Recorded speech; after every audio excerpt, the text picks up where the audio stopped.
Mateo 19, 13 al 15.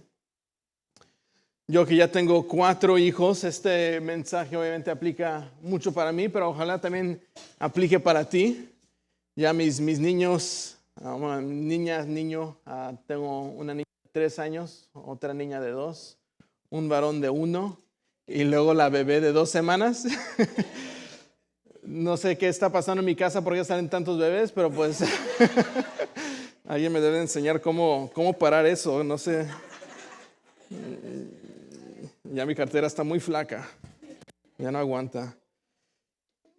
Mateo 19, 13 al 15. Por favor, ponte de pie para leer esta porción de las Escrituras y luego orar. Dice así: entonces trajeron algunos niños a Jesús para que pusieran las manos sobre ellos y oraran. Y los discípulos los reprendieron. Pero Jesús dijo: dejen a los niños y no les impidan que vengan a mí, porque de los que son como estos es el reino de los cielos. Y después de poner él las manos sobre ellos, se fue de allí. Vamos a orar. Padre, gracias por esa porción pequeña y al parecer simple, pero de todos modos cargada con verdades espirituales que podamos aplicar a nuestras vidas diarias.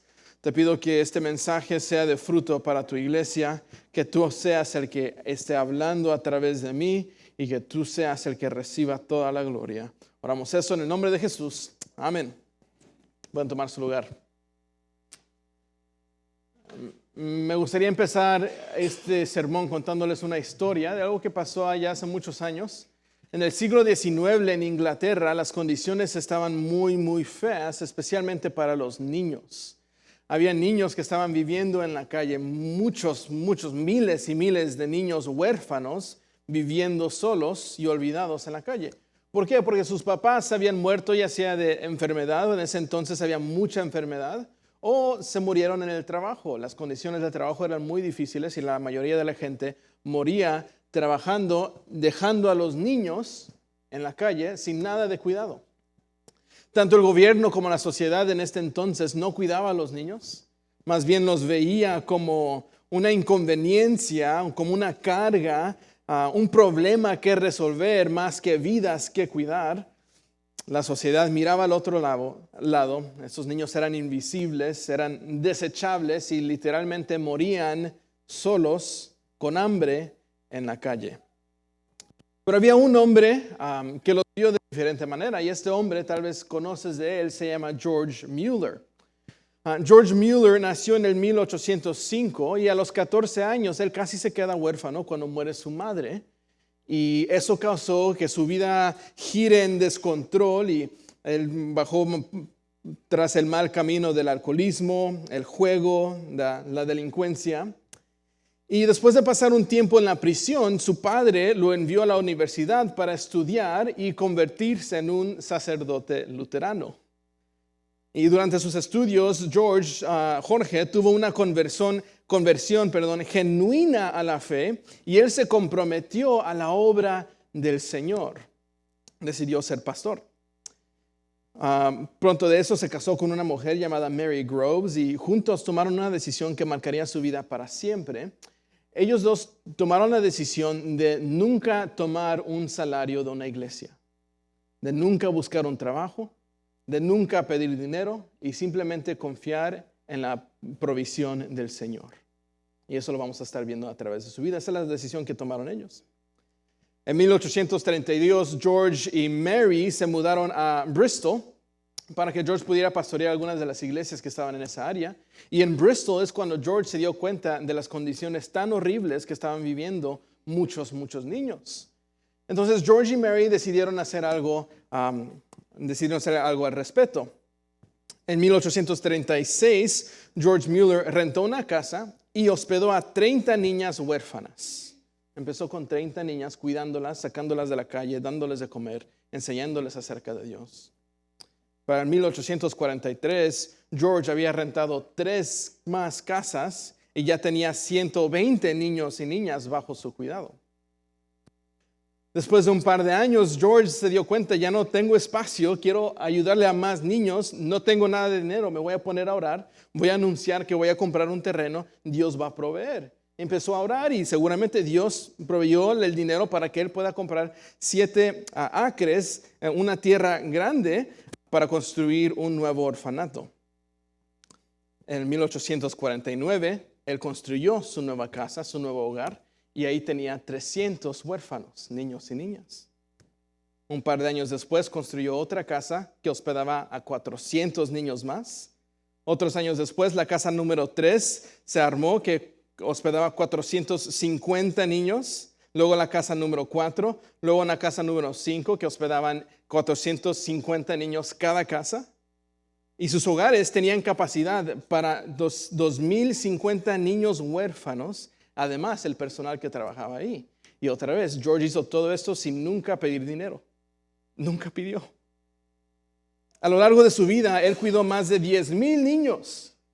Los alimentaba, los vestía, los educaba. Sus casas eran muy estrictas. Aprendían matemáticas y ciencias. Aprendían de Dios, obviamente.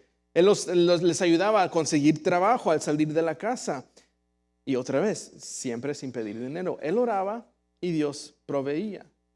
Hay historias que él cuenta de mañanas que se despiertan y no había de comer. Y George se reunía a los huérfanos y decía, vamos a orar por la comida. Pues, ¿qué comida? No hay comida, pero vamos a orar por la comida. Oraban por la comida y al decir amén, alguien venía y les daba algo de comer. Ese es el nivel de fe que tenían George y Mary. Y gracias a su fe y su fidelidad para con Cristo y para esos niños, miles, otra vez 10,000 niños aprendieron que no habrían sido olvidados. Ellos aprendieron que eran amados, aprendieron que Dios iba a proveer todas sus necesidades y que ellos tenían un Padre que nunca les fallaría. Y es una historia increíble. George Mueller, lo puedes buscar, hay libros escritos de su vida. Y la pregunta es, ¿por qué un hombre dedicaría toda su vida a niños que nadie más quería? ¿Por qué este hombre haría todo esto para estos niños que la sociedad ya los estaba desechando? Bueno, porque este hombre comprendía que Jesús ama profundamente a los niños. Él tomó en serio las palabras de Jesús cuando dijo, dejen que los niños vengan a mí, porque de ellos es el reino de los cielos. George sabía que si Cristo amaba y cuidaba a los niños, él también lo tenía que hacer. Y sin embargo, incluso mientras contamos esta historia, vivimos en un mundo que sigue tratando a los niños como si fueran solamente una carga. Lo vemos en las noticias, hay negligencia de niños, abuso de niños, el aborto de los niños, niños perdidas en el sistema de alojamiento.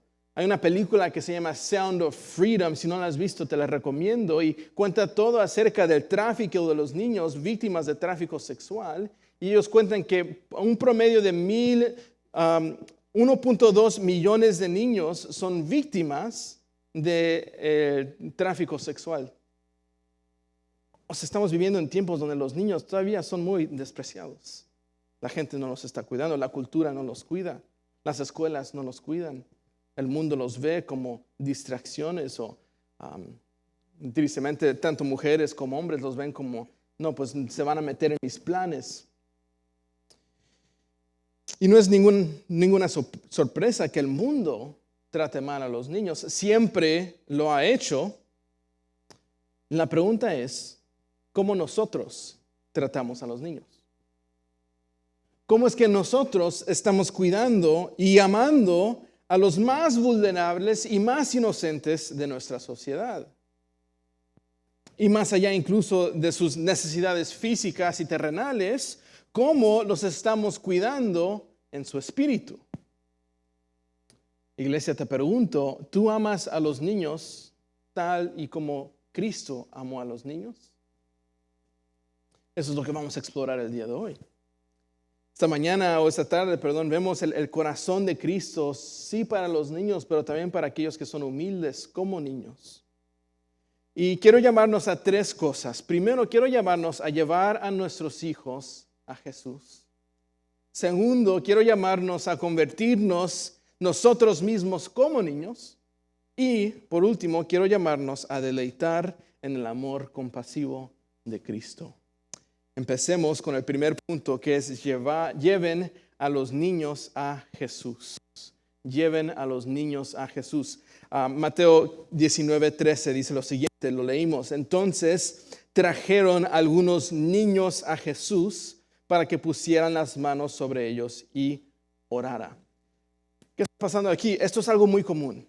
En la tradición judía se acostumbraba que los papás trajeran a los niños ya sea un papá, a un sacerdote, a un rabí, a un maestro, a un anciano respetado, para que estos hombres puedan poner sus manos sobre de los niños, oraran por ellos y declarar la bendición de Dios. Esto es muy común en la tradición judía.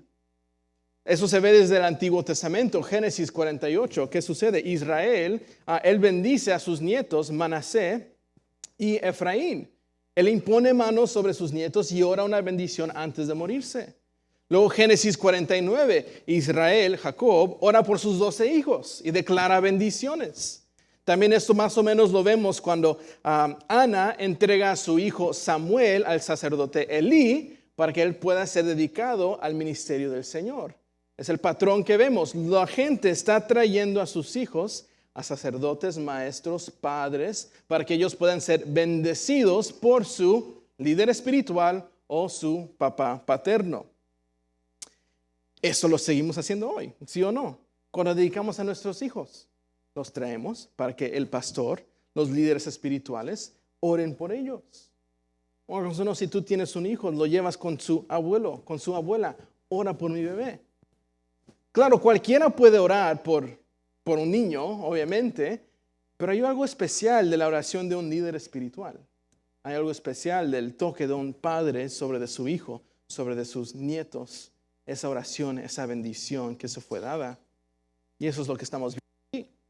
La gente se empezó a dar cuenta que Jesús, por lo menos, era un gran maestro de la ley, era un gran profeta, era un hacedor de milagros. De seguramente muchos se están dando cuenta, este es el Mesías. Debo de llevar a mi hijo para que él sea bendecido, para que ella sea bendecida por este gran Mesías. Entonces la gente empezaron a traer a sus hijos para que ellos puedan ser bendecidos. Y aquí vemos la primera verdad muy sencilla, pero muy poderosa, y es la siguiente. Los padres amorosos llevan a sus hijos a Jesús. Otra vez. Los padres amorosos llevan a sus hijos a Jesús. Eso era cierto entonces y sigue siendo cierto ahora.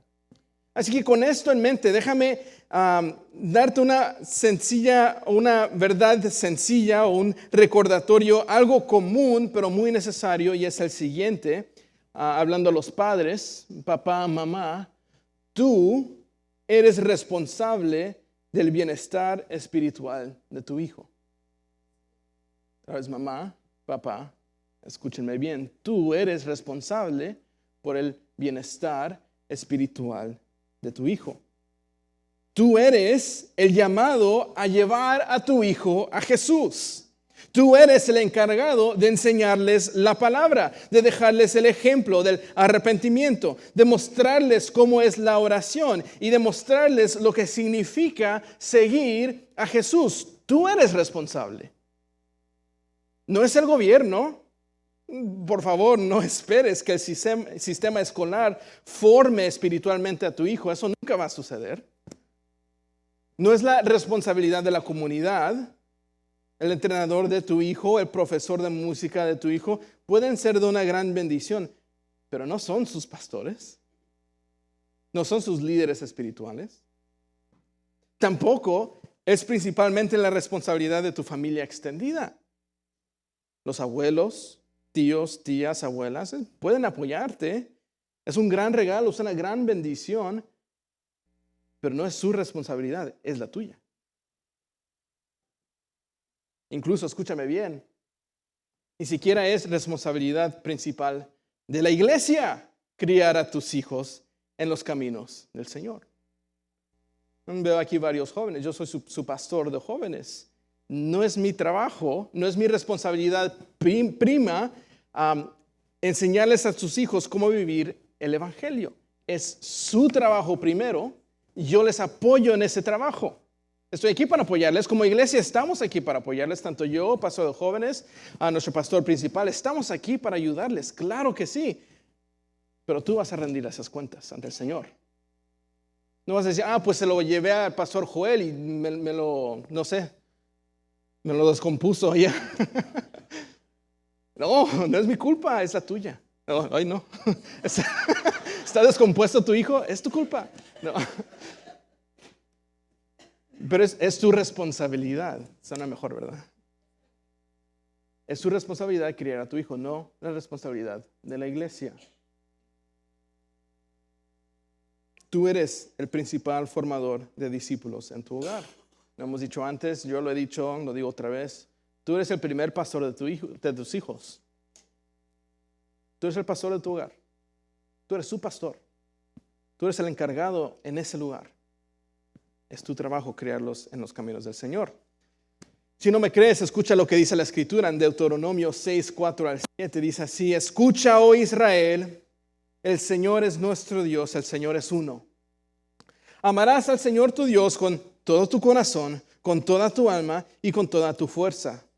Estas palabras que yo te mando hoy estarán sobre tu corazón. Padres, pongan atención, y todos aquellos que un día serán padres.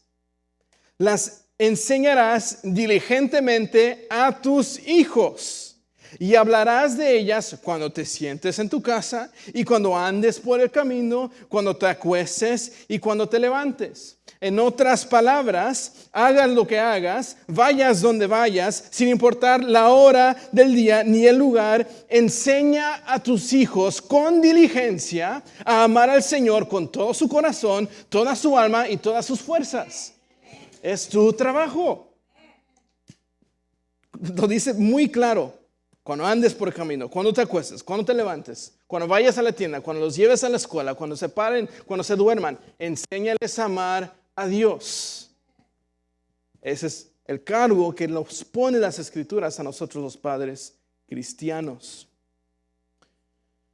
Entonces la pregunta es, ¿cómo se hace esto en la práctica? Prácticamente, ¿cómo puedo hacer esto? ¿Acaso tengo que estar predicándole a mis hijos todos los días acerca del evangelio y decir, ok, niños, abran el libro de Zacarías, Lo puedes hacer, te animo, hazlo.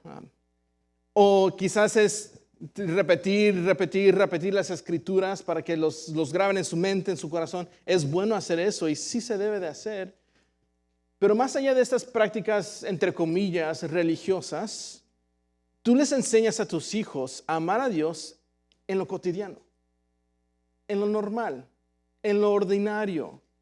Si tienes hijos pequeños, por ejemplo, te doy un ejemplo que a mí me pasa seguido y mis hijas ya se aprenden estas respuestas.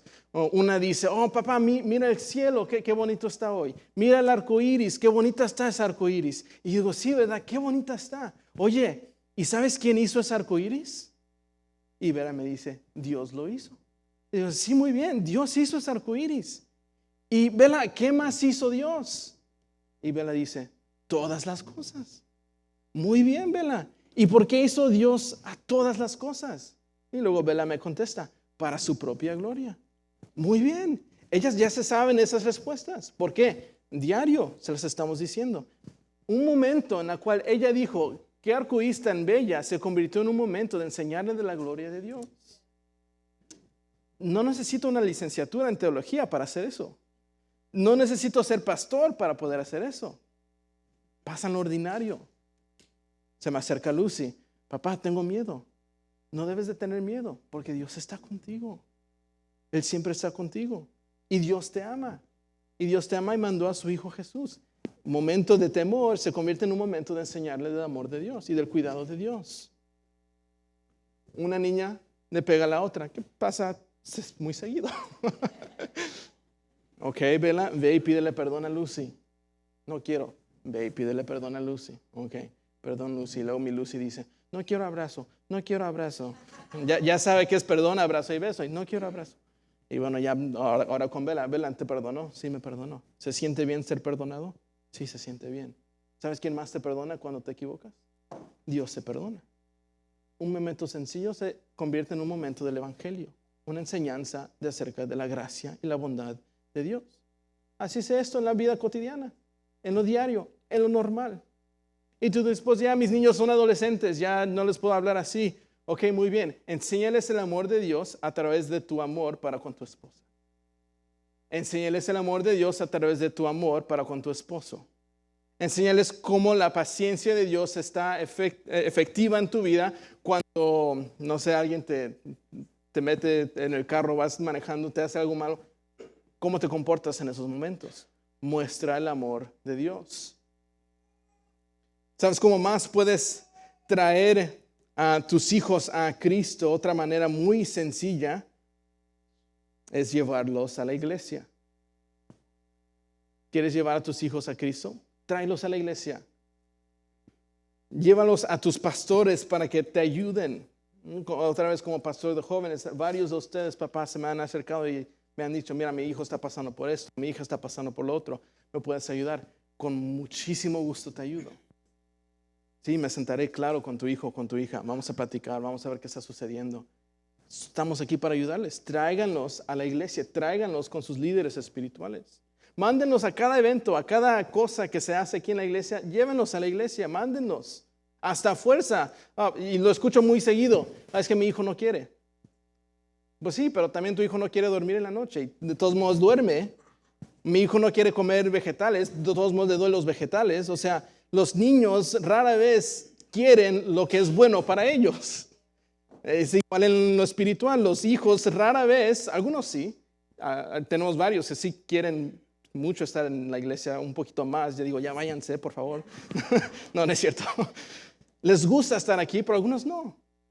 Pues tráelos hasta que les guste. No sé qué decirte. ¿Por qué como sociedad y como papás y como cultura estamos bien forzarlos a comer sus vegetales, a dormir temprano, a tomar buenas calificaciones, a ir a la escuela? Los forzamos a hacer eso, pero en las cuestiones espirituales, es que no los puedo forzar. Tú eres responsable. Mejor ayúdales, guíales, tráelos, haz todo lo posible. Ya si no funciona, pues está en las manos del Dios. No está en tus manos y tú hiciste todo lo posible. Tráelos a la iglesia. Es tu responsabilidad, Padre. Yo me acuerdo cuando mi hija Bella nació. Un día estaba con ella, la estaba agarrando. Días de nacer y la estaba viendo cómo se estaba quedando dormida. Y recuerdo que me llené mucho de emoción porque me di cuenta que Dios me había confiado algo tan precioso. Esa era una vida pequeña en mis brazos y recuerdo pensar, esta vida no me pertenece, esta vida no es mía para controlarla, esta vida ni siquiera es mía para quedármela, esta vida pertenece a Dios. Es una alma que pertenece no a mí, sino a Dios. Y Él me la había confiado. Sí, se me fue dada para amarla, pero solo por un momento. Se me fue dada para protegerla, pero solo por un momento. Se me fue dada para enseñarle, pero solo por un momento. Y recuerdo haber pensado que algún día esta niña que digo que es mía, se la voy a regresar a su verdadero padre. Algún día, por la gracia de Dios, los pequeños y ordinarios momentos que pasé criándola se convertirán en una recompensa eterna que ella va a cosechar cuando se presente ante su Creador y su verdadero Padre. Y en ese mismo día yo me voy a presentar ante Dios y yo voy a dar una cuenta de cómo pastoreé esta alma eterna que Él puso por un tiempo en mis brazos. Papás, déjame recordarte algo que ya sabes. Los hijos son regalos de Dios. Y son regalos que se los devolvemos a Dios. No nos pertenecen. Dios te los confió a ti. Así que te pregunto, ¿cómo va con esas almas que Dios te ha confiado? ¿Qué has hecho por esas almas que Dios te prestó? Otra vez, te exhorto lleva a tus hijos a Jesús. Así que aprendimos de los padres de ese pasaje que debemos llevar a nuestros hijos a Cristo. Y el otro lado de esta moneda es la lección que aprendemos de los discípulos acerca de qué no debemos de hacer. Mateo 19, 13 al 15 de la Reina Valera me gusta un poquito más. Dice lo siguiente: entonces les fueron presentados unos niños para que pusieran las manos sobre ellos y orase. Y los discípulos los reprendieron.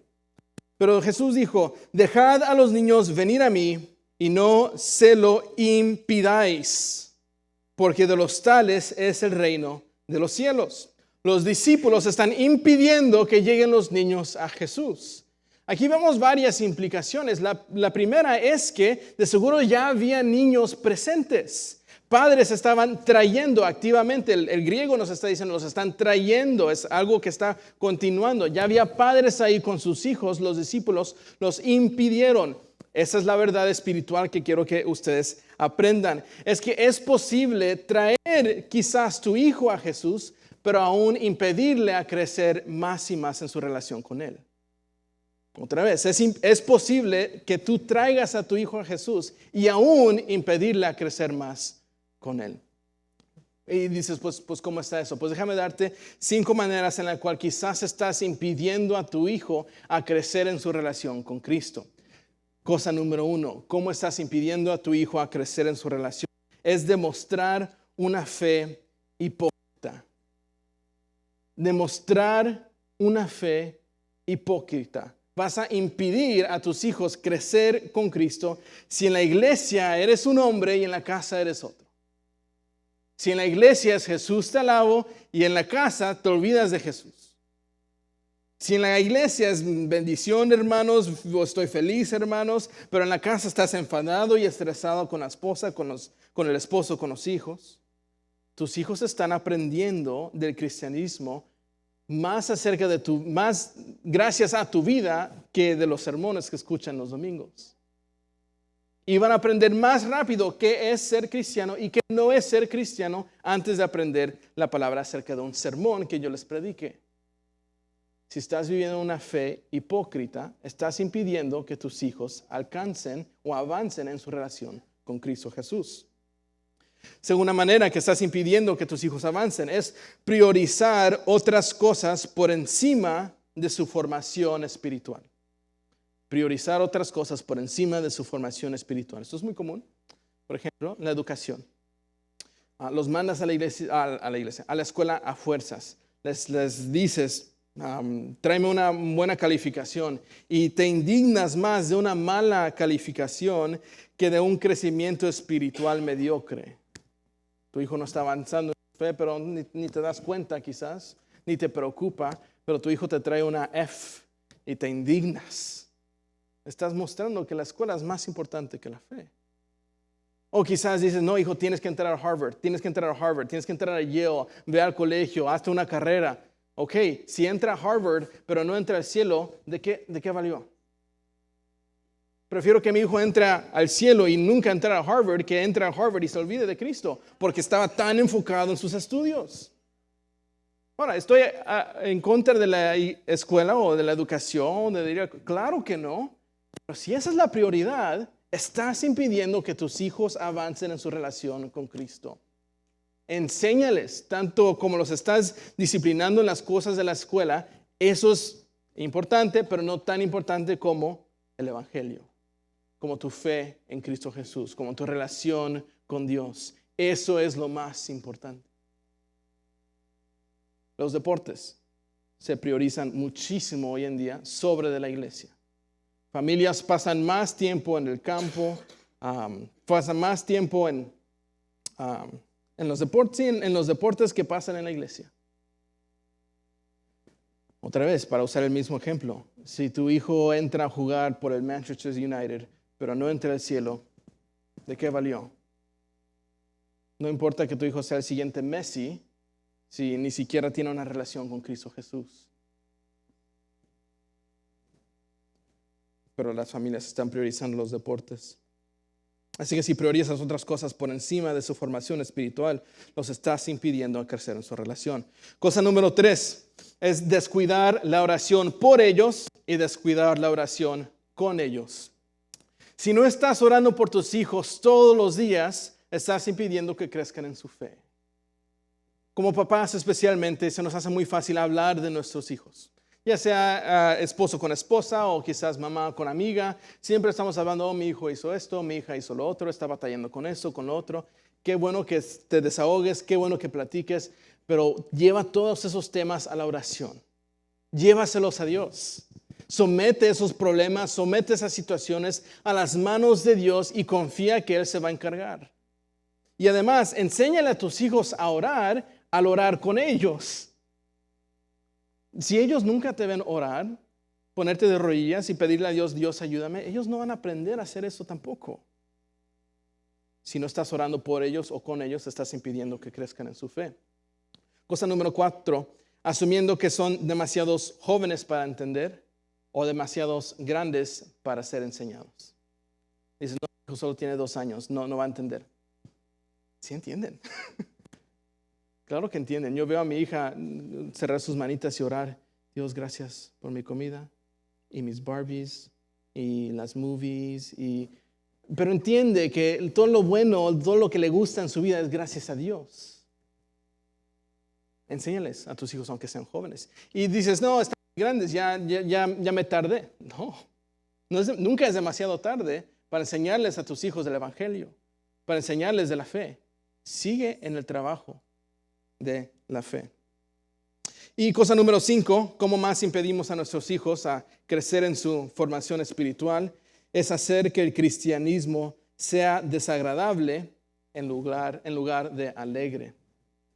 Si tu versión del cristianismo es simplemente reglas, es simplemente culpa, presión, miedo, no les estás enseñando el cristianismo verdadero. Si tú estás diciendo, pues el gozo del Señor es mi fortaleza. Sí, hijo mío, el gozo del Señor es mi fortaleza. ¡Qué gozo! ¿Qué gozo tienes? Si en verdad el gozo del Señor es su fortaleza, vive con ese gozo. Enséñale a tu hijo que ser cristiano es algo tan gozoso que es lo más glorioso que se puede hacer. Porque si tu hijo te escucha decir que ser cristiano es bueno, pero te vive vivir en sufrimiento y en temor y en presión, y tú además los presionas a ellos y los haces temer a ellos, ese cristianismo no les va a funcionar. Claro, sí, Dios es un Dios de justicia, eso lo entendemos, pero también es un Dios de gracia y de amor. Enseñémoslos a los niños que Dios no es un Dios que debemos de temer, es un Dios que nos podemos acercar, porque Él nos ama y Él está lleno de gracia. Así que, iglesia, lleva a tus hijos a Cristo y no les impidas acercarse a Él. Permítanme hacer un breve desvío del tema principal del sermón y quizás ni acabe hoy. Me quedan 6 minutos y tengo mucho que compartir, pero eso es importante. Sé que algunos de ustedes, incluyéndome a mí mismo, han sufrido la pérdida de un bebé o de un niño pequeño. Ya sea su propio hijo, tal vez, o hija murió en infancia, o como en mi caso, era un familiar que murió. Y además la muerte de los bebés y de los niños pequeños es, por desgracia, algo común en la vida. Y por eso muchos, y otra vez me incluyo yo mismo, hemos tenido que lidiar y luchar con la pregunta de ¿qué les pasa a esos niños pequeños después de morir? ¿A dónde va su alma? ¿Están en el cielo? ¿Están en el infierno? Nuestro fundamento teológico y nuestra interpretación de las Escrituras nos dice que todos nacemos con una naturaleza pecaminosa. Enseña que todos los pecadores pagarán el precio por sus pecados. Enseña que a menos tengas fe en Cristo, no irás al cielo. Entonces, ¿qué pasa con ese niño o niña pequeño que tú conocías, que tú amabas? ¿Qué le suceden a esos niños si ni siquiera crecieron lo suficiente para poder declarar fe en Cristo? Es una pregunta difícil. Y aunque hay muchos aspectos teológicos y muchos puntos de discusión, por falta de tiempo, no los puedo desahogar todos aquí, pero permítanme decirles que este pasaje que acabamos de leer es uno de los pasajes de las Escrituras que me da plena confianza en que los bebés y los niños pequeños van al cielo cuando mueren. Especialmente en el libro de Lucas, el griego que usa Lucas para la palabra niños, él se refiere a bebés, 3, 4 años a lo más. O sea que esos niños que ni siquiera entienden o pueden entender. Esto no es decir que los niños son inocentes, ¿no? Ve a mi casa un día y verás, los niños no son inocentes. Y sí, los niños. Pero Jesús dice muy claro, no les impidan que vengan a mí, porque es el reino de los cielos. A ellos les pertenece el reino de los cielos. Jesús no hace una distinción. Estos bebés específicamente son salvos, pero no todos los demás. No, dice, todos los que son como estos son del reino de los cielos. Él no hace una distinción entre los bebés elegidos y los bebés no elegidos. Él dice, todos los que son como bebés entrarán al reino de los cielos. John MacArthur lo dice de la siguiente manera, si me mandan esa proyección, por favor. Dice lo siguiente, se lo voy a leer en lo que lo encuentra. El reino de Dios pertenece a los que son como estos. No hay condiciones, no hay reservas, no hay restricciones. No dice que el reino de Dios pertenece a estos como si de alguna manera estos bebés en particular estuvieran en el reino. Dice que el reino de Dios pertenece a los que son como estos, refiriéndose a toda la categoría o clase de seres a la que pertenecen estos bebés. Literalmente, el reino de Dios pertenece a los de esta clase, bebés, niños pequeños, niños. Entonces, papá, mamá, tío, tía, abuela, abuelo, si tú sufriste la pérdida de un ser amado, jovencito, jovencita, ten plena confianza que ese bebé está en los brazos de Cristo, que ese bebé está a salvo con su Padre, está en la gloria de Dios. Y además, qué mejor ilustración de la gracia de la salvación más que esta confianza. Porque un bebé no hace nada para recibir la gracia de la salvación. Pero aún así, ese bebé cuando muere entra a la eternidad. Ese bebé, aunque tiene una naturaleza pecaminosa, ese bebé, aunque nunca declaró fe en Cristo Jesús, Cristo o Dios le da una gracia especial para que ese bebé pueda entrar al reino de los cielos. Y sí o no, iglesia, nosotros somos iguales. Naturaleza pecaminosa, pecadores por naturaleza, pero aún así está la gracia de Dios para nosotros, para que cuando moramos no suframos en el infierno, sino que entremos a la presencia de nuestro Padre. Estaremos a salvos en los brazos de Jesucristo. Y es por eso que Mateo y Jesús en esta instancia, si nos está hablando de bebés literales, el reino pertenece a los niños pequeños, claro que sí, pero también pertenece a aquellos que se hacen como bebés. Ese es el segundo punto y lo voy a desahogar solo muy brevemente. El segundo punto es: háganse como niños. Los niños tienen una fe tan preciosa que nosotros como adultos a veces fallamos. Si quieres entrar al reino de los cielos, tienes que ser como niño. Tienes que tener una fe como la de un niño. Déjame darte 3 características de la fe de los niños. Primero, la fe de los niños es humilde ante Dios. Mi hijo de 1 año, él no se cree el jefe de la casa. Bueno, a veces se cree jefe de la casa. Hasta lo veo caminar de aquí, él como que se cree jefecito de la iglesia. Pablo, tranquilo, por favor. Pero los niños por naturaleza son humildes. Saben que están por debajo de alguien. Saben que se tienen que someter a mamá, a papá. Nosotros tenemos que ser igual. Si vamos a ser humildes tal como los niños, primero tenemos que empezar en declarar: yo no soy la mayor autoridad de mi vida. La mayor autoridad de mi vida es Cristo Jesús. Yo soy humilde, yo me someto a su autoridad, yo me someto a su dirección. Yo no estoy en cargo de mi propia vida, es Dios quien está en cargo de mi vida. Tenemos que ser humildes como estos niños. Por eso Mateo nos llama: bienaventurados los pobres en espíritu, pues de ellos es el reino de los cielos. Bienaventurados los humildes, porque ellos heredarán la tierra. Hermano, hermana, ten fe humilde ante Dios. Segunda característica de la fe de como un niño es que un niño, y la fe de un niño, depende 100% de Dios. La fe de un niño depende 100% de Dios. Los niños, ustedes saben, dependen completamente de sus padres para su protección, su sustento, su guía. Yo que tengo todos niños muy pequeños, 3, 2, 1, 2 semanas.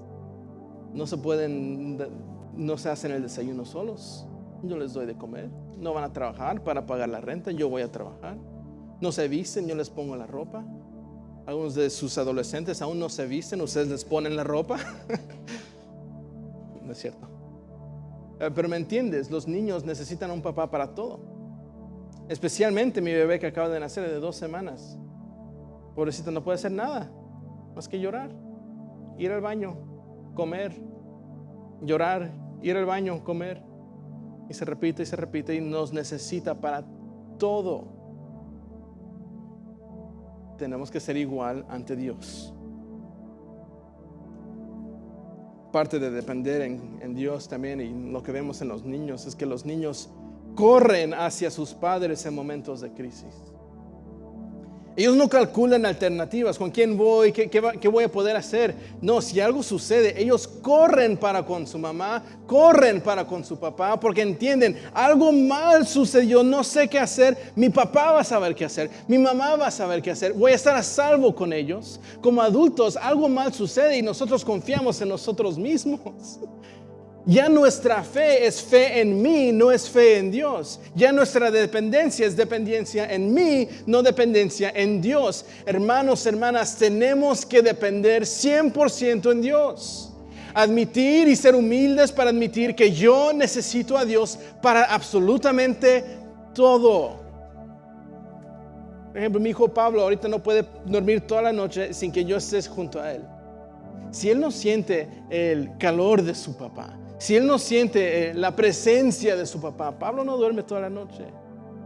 Pero si estoy con él, descansa. ¿Por qué? Porque está su papá. Y es su nivel de dependencia en mí. Así que te urjo, te pido que seas así de dependiente en Dios, que sin su presencia ni puedes tomar un paso hacia adelante. Que tú digas: Padre, te necesito tanto. Es una ilusión si tú piensas que tú puedes por ti mismo. Y es una ilusión muy peligrosa, porque no lo puedes. Y punto número 3 cosa número 3 de la característica de la fe de un niño es que los niños deleitan en Dios. Deleitan en Dios. El viernes, creo que fue, saqué a mis niños a jugar al jardín de atrás. Y estaban divirtiendo muchísimo. Y de repente Lucy dijo: papá, mira. Y yo: ¿qué pasó, Lucy? Y dijo: mira. Y eran unos pajaritos que estaban volando. ¡Wow! Y yo: sí, wow, los pajaritos. Y luego Pablo, teníamos una pelota de fútbol y la estaba aventando al techo y se estaba rodando la pelota y caía al piso, y Pablo: ¡oh! Y eso es más. Y otra vez aventaba la pelota y se quedaba viendo y ¡wow! Más. O sea, los niños se agradan de todo. de las cosas más sencillas, de las cosas más pequeñas. Ellos ven un pájaro y dicen, wow, qué grandioso pájaro. Ellos disfrutan del sol como si nunca habían disfrutado el sol antes. Nosotros así tenemos que deleitar en Dios, deleitar en sus bendiciones. Incluso cuando salimos afuera, sintamos el sol sobre nuestros rostros y podemos decir, gracias Dios, ese calor que siento es tu calor, es tu presencia, es tu gracia, es tu amor. Y yo me deleito en ti, me deleito en tu presencia. El rey David lo dice de la siguiente manera, y ojalá esta sea nuestro corazón. Salmo 16 dice así: me darás a conocer la senda de la vida. En tu presencia hay plenitud de gozo. En tu diestra hay deleites para siempre.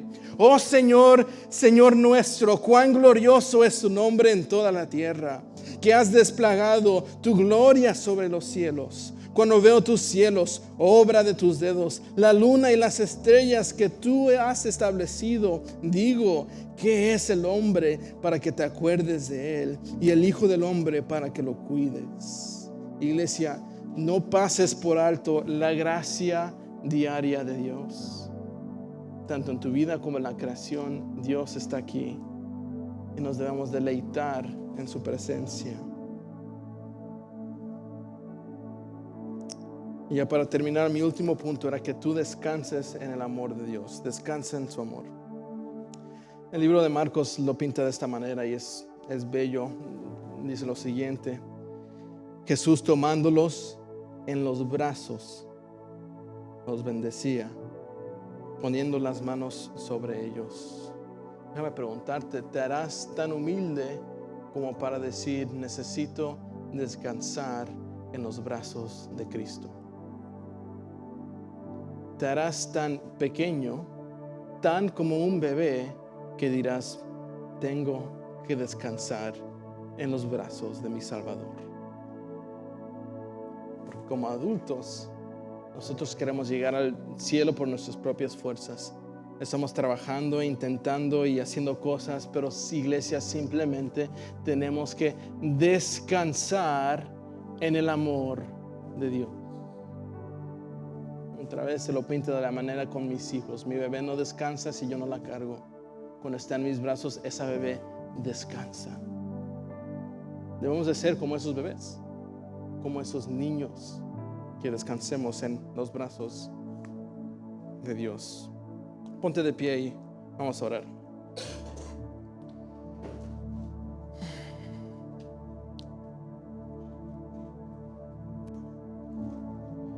Padre, gracias por tu amor hacia con los niños, porque tú no impides que los niños vayan a ti, sino que tú les das la bienvenida, les abres los brazos gratuitamente, les envuelves con tu amor y con tu gracia. Te pido que tú nos ayudes como padres, como tíos, tías, abuelos, abuelas, a criar a nuestros hijos en los caminos del Señor, para que un día te los podamos regresar y tú puedas ser glorificado. Te pido también que tú nos ayudes a ser como niños, humildes, dependientes y descansando en tu gloria y descansando y deleitando en tu amor. Ayúdanos a llevar esto a nuestras vidas diarias. Y Espíritu Santo, pido que tú traigas convicción y transformación a nuestros corazones. En el nombre de Jesús.